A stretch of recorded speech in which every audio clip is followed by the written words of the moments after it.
Once upon a midnight dreary, as I pondered, weak and weary, over many a quaint and curious volume of forgotten lore, while I nodded, nearly napping, suddenly there came a tapping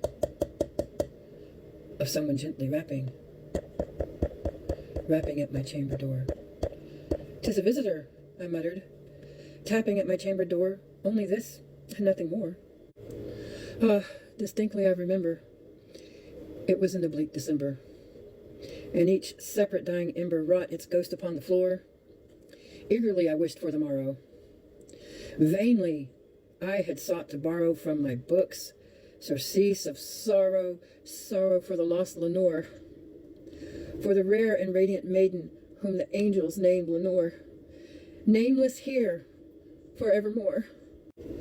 And the silken, sad, uncertainly rustling of each purple curtain thrilled me, filled me with fantastic terrors never felt before, so that now, to still the beating of my heart, I stood repeating, "'Tis some visitor entreating entrance to my chamber door, some late visitor entreating entrance at my chamber door. This it is, and nothing more." Presently my soul grew stronger, hesitating no longer. "Sir," said I, "or madam, truly your forgiveness I implore, but the fact is I was napping, and so gently you came rapping, and so faintly you came tapping at my chamber door, that I scarce was sure I heard you. Here I opened wide the door. Darkness there, and nothing more." Deep into the darkness peering, long I stood there, wondering, fearing, doubting, dreaming dreams no mortal ever dared to dream before. But the silence was unbroken, and the stillness gave no token, and the only word there spoken was the whispered word, "Lenore." This I whispered, and an echo murmured back the word, "Lenore." Merely this and nothing more. Back into the chamber turning, all my soul within me burning. Soon again I heard a tapping, somewhat louder than before. "Surely," I said, "surely that is something at my window lattice. Let me see then what thereat is, and this mystery explore." "'Tis the wind, and nothing more." Open here I flung the shutter, when, with many a flirt and flutter, in there stepped a stately raven of the saintly days of yore. Not the least obeisance made he, not a minute stopped or stayed he, but with mien of lord or lady, perched above my chamber door, perched upon a bust of Pallas, just above my chamber door, perched and sat, and nothing more. Then this ebony bird beguiling my sad fancy into smiling, by the grave and stern decorum of the countenance it wore. "Though thy crest be shorn and shaven, thou," I said, "art sure no craven. Ghastly grim, an ancient raven, wandering from the nightly shore. Tell me what thy lordly name is on the night's Plutonian shore." Quoth the raven, "Nevermore." Much I marveled this ungainly fowl to hear discourse so plainly, though its answer little meaning, little relevancy bore. For we cannot help agreeing that no living human being ever yet blessed with seeing bird above his chamber door, bird or beast, upon the sculptured bust above his chamber door, with such a name, nevermore. But the raven, sitting lonely on the placid bust, spoke only that one word, as if his soul in that one word he did outpour. Nothing farther than he uttered, not a feather than he fluttered, till I scarcely more than muttered, "Other friends have flown before. On the morrow he will leave me, as my hopes have flown before." Then the bird said, "Nevermore," startled at the stillness broken by reply so aptly spoken. "Doubtless," said I, "what it utters is its only stock and store, caught from some unhappy master, whom unmerciful disaster followed fast and followed faster, till his songs one burden bore, till the dirges of his hope that melancholy burden bore, of never, never more.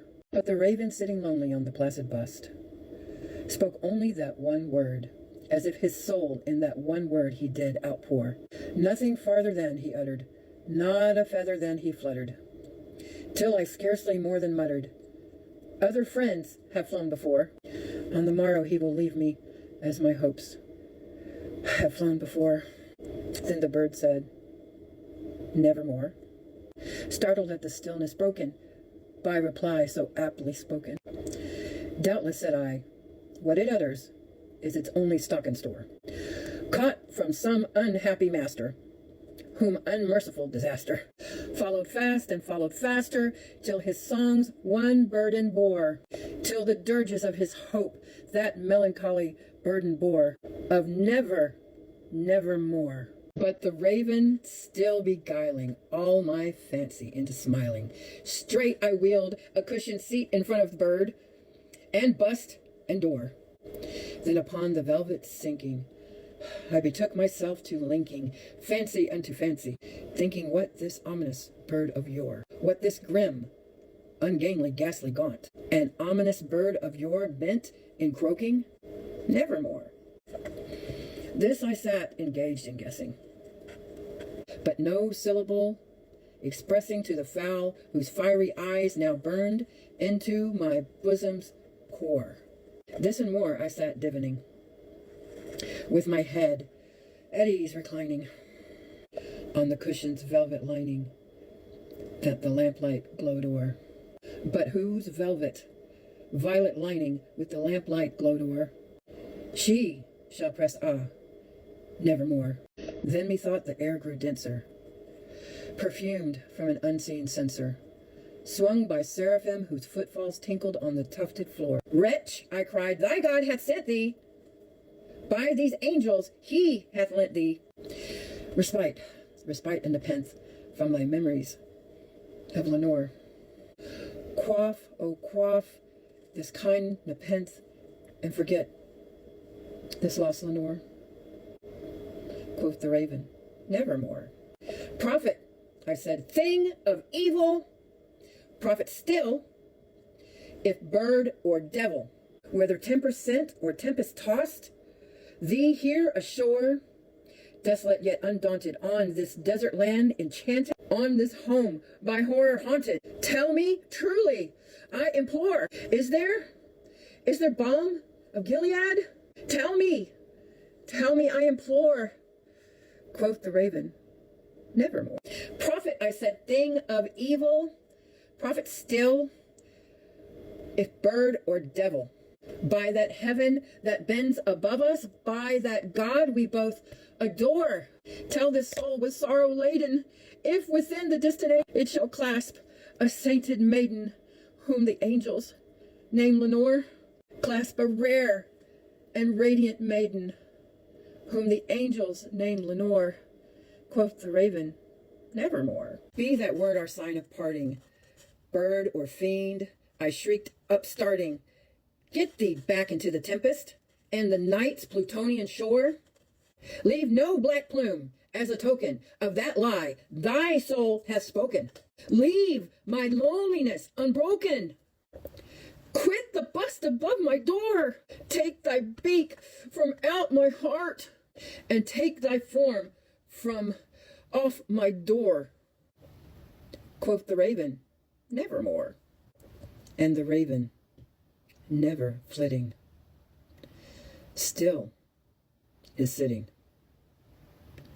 Still is sitting